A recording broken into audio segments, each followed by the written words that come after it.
The movie opens in 1960 in Houston, where young George and his family move into a new home that's in dire need of repair. It doesn't even have electricity yet. One evening, their mother divides a single hamburger into 4 pieces for her children. Starving, George is eager to eat his share immediately, but his sister Mary insists they pray first. Reluctantly, George waits. After the prayer, he gulps down his piece in one bite. I'm so hungry, I could eat this table. Noticing her brother's lingering hunger, Mary kindly offers him half of her portion, always seeing the best in him. That night, their mother sternly tells George that he cannot afford to be held back another year in school. It would be too hard to catch up. She pleads with him to avoid fights at school. The following day at school, George is met with stares due to his appearance. In class, he attempts to answer a question, but the teacher dismisses him because of his dirty clothes, choosing instead to call on a student with shiny shoes. Jason, take us away. During lunch, George sits alone, devoid of food, while his classmates eat. One of them taunts him for not being able to afford even a piece of bread and begins to treat him like a dog. How about this nasty skin? You want it? Go get it. Enraged, George punches the boy in the face. As the teacher arrives, he runs away. Anger was my answer to everything, and I couldn't stop myself from fighting. It was the only thing I did well. Years later, George and a friend are loitering outside a bar when a drunk man stumbles out. They decide to follow him, planning to rob him, but soon discover the man is a police officer in a sting operation. Surprise, boys. We're busy right here, huh? The police arrive and chase ensues. George escapes by hiding under a house, and the police arrive with a dog. George covers himself in sewage to avoid detection. The disguise works, and the police, along with their dog, fail to find him. On his way home, George notices an advertisement for Job Corps on a TV in a store window. The ad promises free food and drinks to those who have left school. Job Corps offers vocational training to help juveniles secure employment and even pays its students. Excited, George shares the news with his mother, telling her he wants to join. She supports his decision, affirming that he has more potential than he realizes. You want to do this job, Cole? Yes. Then do it right, George. Don't come running back home because you're missing me. Finish what you started this time. A few days later, George arrives at the Job Corps in California. At the entrance, a guard outlines the rules for him. Inside, he immediately clashes with another guy, Desmond, over a bed. It's just a bed, man. In his duffel bag, George finds a new pair of Converse sneakers and a note from his mother. Desmond watches him with envy. George struggles during his electrical class, drawing laughter from other students. He responds with a tough look, clearly used to resolving issues with his strength. The next day, Desmond is listening to music while George tries to study. Frustrated, George unplugs the record player. There's something against music? Maybe I do. Jeez, you always this pissed off? When I'm trying to study. Desmond, sipping from his hip flask, offers George a drink, which he declines. However, during their conversation, they begin to bond. George's mood lifts when Desmond invites him to the chow hall. Now you're talking. Eager to wear the new Converse from his mom, George is disappointed to find them missing. At the chow hall, Desmond advises him to report the theft after they eat. He shares with George that he's the reason there are extra brownies in the cafeteria today. Thanks to his knack for numbers, Desmond got a job in cafeteria. He tweaked the weekly order sheets, swapping out beans for more brownies. And under my new cost-cutting plans, we got a whole lot more brownies. And a whole lot less gas. George notices a guy wearing his stolen Converse sneakers. As the guy sees George's glaring look, he panics and dashes off, locking himself in his dorm room. Undeterred, George breaks down the door and nearly throws the thief out the window. Just then, Doc, hearing the commotion, intervenes and breaks up the fight. Outside, George tries to justify his actions, explaining that his mother had worked hard to buy those shoes that were stolen. Get in the car. In the car, Doc presents George with 2 choices. He can either send him to jail or send him home. In the time you've been here, you punched out 3 corpsmen and 1 innocent door. Did disrespected me. The door, too? Offering money for a bus ticket, Doc is prepared to expel him from the program. George pleads with Doc not to kick him out. I can't go home, Mr. Browners. This place is all I have. Please. And feeling sympathetic, Doc decides to give him another chance. He asks if George ever boxed. Just street fights. Talking about boxing, not fighting. It's a sport with rules. Doc, who turns out to be a boxing coach, notices George's strength and suggests he join the boxing club. You big enough and ugly enough. You want to learn it? George eagerly accepts. The next day at the gym, Doc introduces George to his sparring partner. George reacts poorly to his opponent's jokes, showing aggression, but Doc reminds him that they're not here to kill each other. George enters the ring. Meanwhile, being good with numbers, Desmond offers spectators to make their bets. When the sparring begins, George tries to hit hard, but his lack of technique makes him an easy target. Be still! And he is quickly knocked down, drawing laughter from the onlookers. Humiliated, George storms out and punches a heavy bag so hard that it falls, silencing everyone instantly. In the locker room, Doc calms George down, explaining that 6 months earlier, his opponent was as inexperienced as George is now. Doc assures him that with proper training, he can reach the same level. Frustrated, George mentions the laughter from the other guys, but Doc insists that he must ignore the opinions of others and focus on his training. Doc begins to train George rigorously, teaching him various boxing techniques and tactics. George finds footwork and coordination challenging, but Doc emphasizes that boxing is as much about strategic thinking as it is about physical skill. One day, George calls home, and the conversation goes well until he mentions he's learning to box. His mother expresses her disapproval of fighting. No, I'm not fighting. Then what do you call it, George? It's boxing. It's a sport with rules. God knows I don't want you to be fighting. God, what's God got to do with anything, Mama? But their call is abruptly ended when George runs out of phone credit. Later, George faces the same opponent who previously knocked him down, but this time, the match is dramatically different. Within seconds, George knocks him out, leaving Doc impressed by his rapid improvement.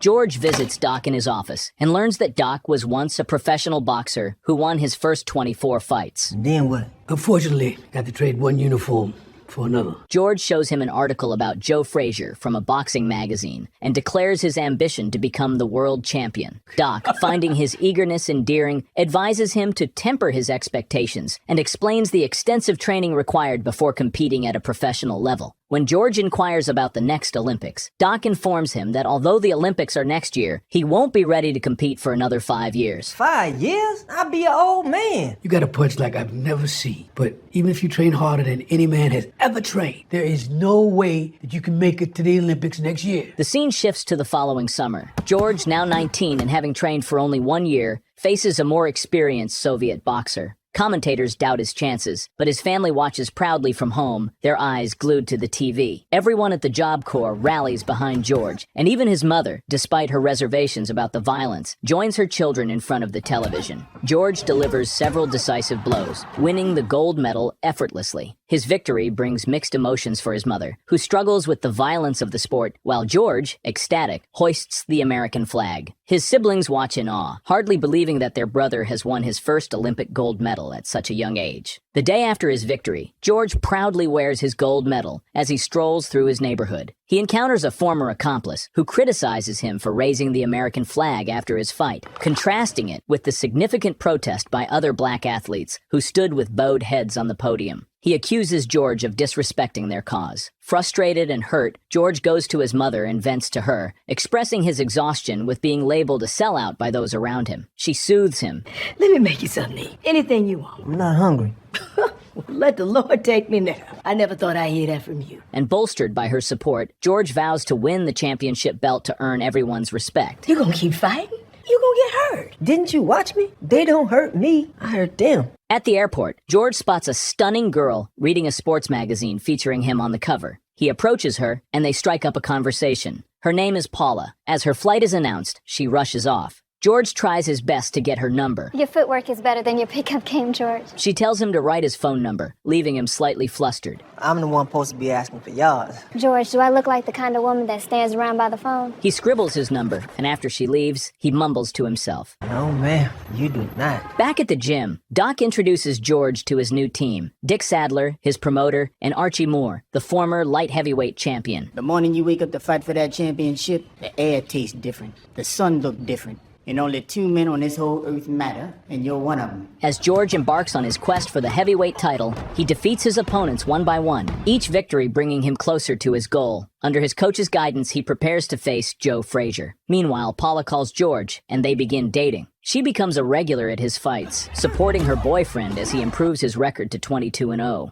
Eventually, George and Paula get married. Do you take this woman to be your wife? You bet I do. After securing his 36th win, his coaches announce that he is ready for the title fight. The big day arrives in Jamaica, the title fight between George Foreman and Joe Frazier. George is the underdog, especially since Frazier defeated Muhammad Ali 2 years ago, and hardly anyone believes George stands a chance. The crowd chants fervently for Frazier. He takes a heavy left hook early in the first round, but responds with powerful body shots. Frazier lands another of his signature left hooks, but just before the round ends, George delivers a massive uppercut, knocking Frazier down. The bell rings, giving Frazier crucial recovery time. Undeterred, George dominates the subsequent rounds, knocking Frazier down several times until the referee is forced to stop the fight. To everyone's astonishment, George is declared the new heavyweight champion of the world. At the after-party, George is surrounded by cheers and a flurry of journalists. Amid the excitement, a charming woman catches his eye. He also approaches Desmond, offering him a role as his financial manager, acknowledging his knack for numbers. Impressed but taken aback, Desmond agrees, promptly pouring out his drink, as George insists he stop drinking. Later, George returns to his hotel room to find that same woman on his bed.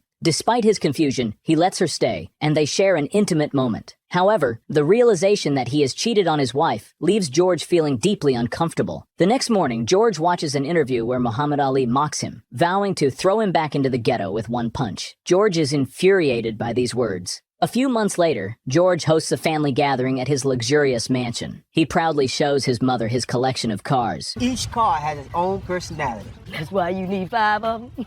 5. Where do you see my garage?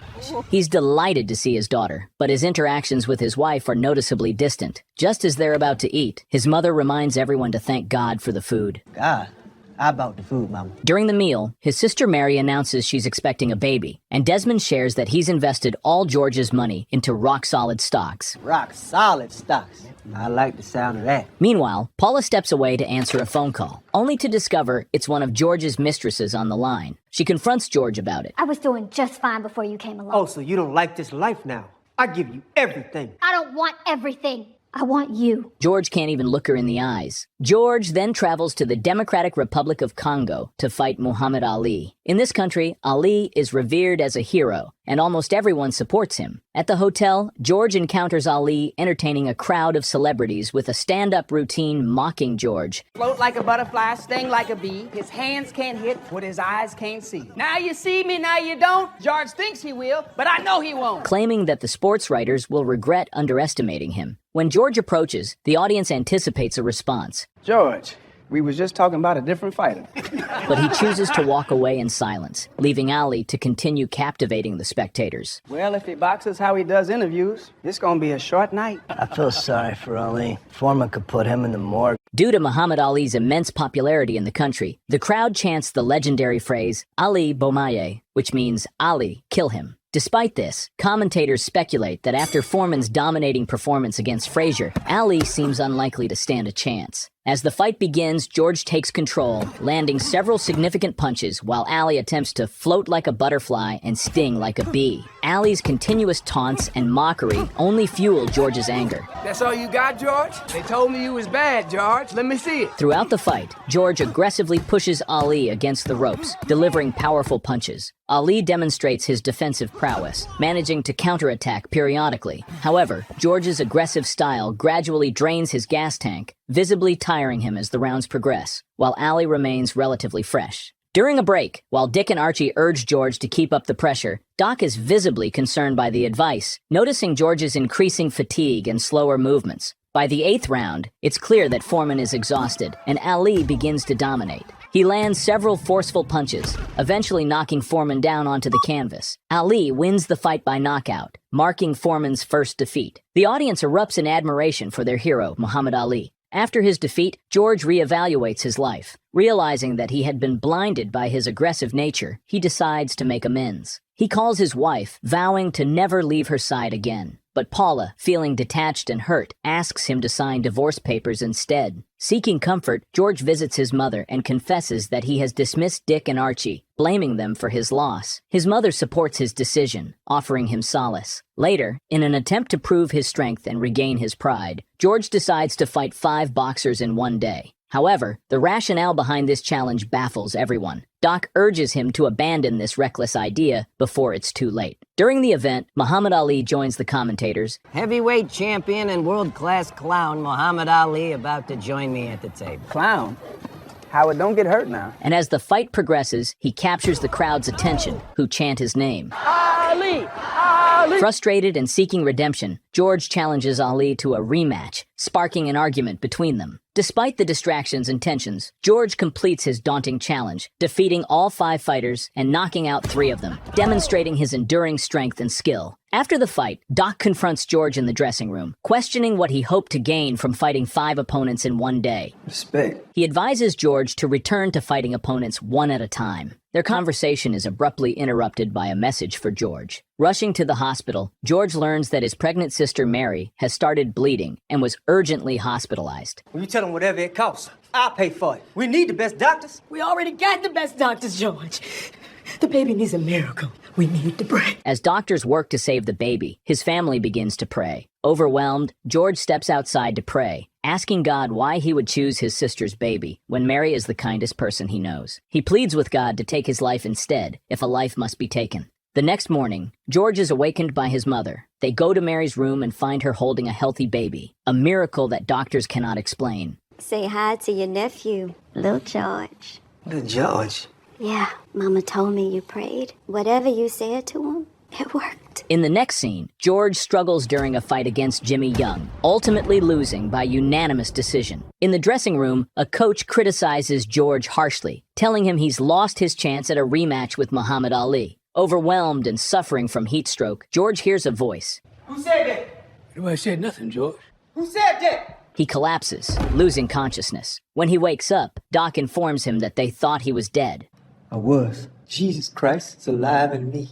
He's alive in me. A few days later, George is baptized. Soon after, he speaks at a church, nervously telling the congregation how he found God. Spotting a girl in the audience who listens intently, he finds his calm. He declares his intention to dedicate his life to God and become a preacher, surprising and shocking Doc. Doc is skeptical of George's sudden change, suspecting it might be for show, and feels deeply upset about his decision. Remember when you told me that you traded in one uniform for another? That's what I'm doing. I had no say, George. My choice was made for me. So was mine. Next, George visits Muhammad Ali, while Ali continues to joke about him. I done come here to tell you that I found Jesus. You found Jesus. Congratulations, George. I did not know he was lost. George reveals that he was once so angry with Ali that he wanted to kill him, but now he's seeking forgiveness. Come on, man. You want a rematch. I know. Just come out and say it.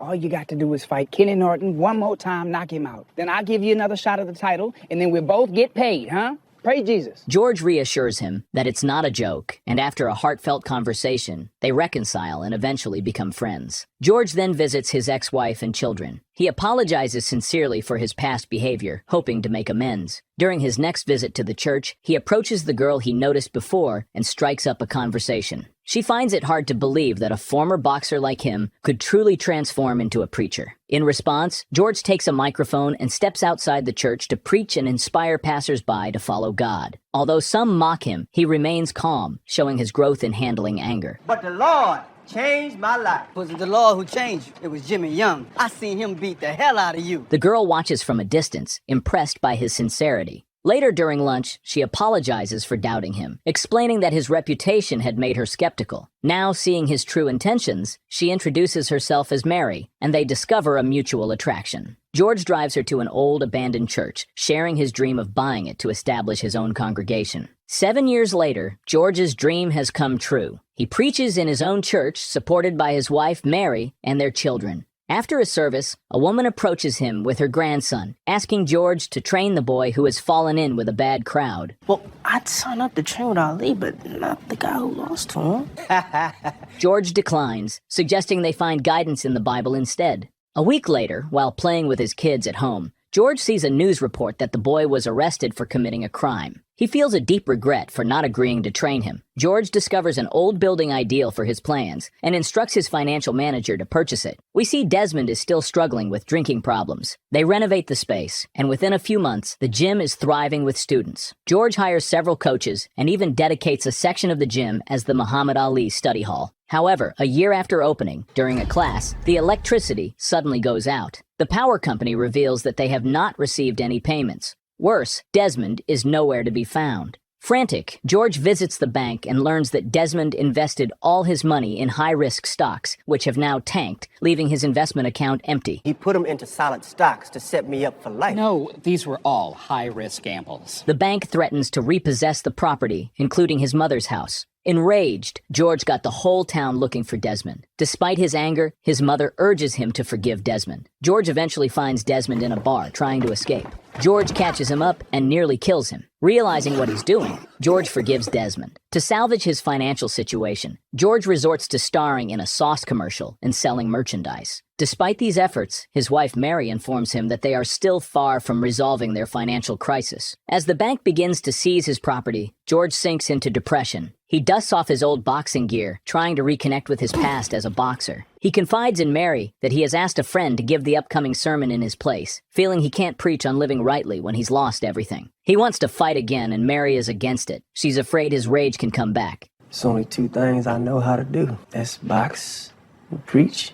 And preaching won't pay the bills. George seeks out Doc, asking him to train him once more. Doc is initially resistant, reminiscing about how heartbroken he was when George quit. He explains when Joe Louis tried to come back, Marciano almost killed him in the ring. Joe Louis tried to start at the top, but we'll start at the bottom. You're old. They'll call us a circus act. But not if we keep winning. However, George manages to reassure him by telling words that his coaches once told him. The air's gonna taste different.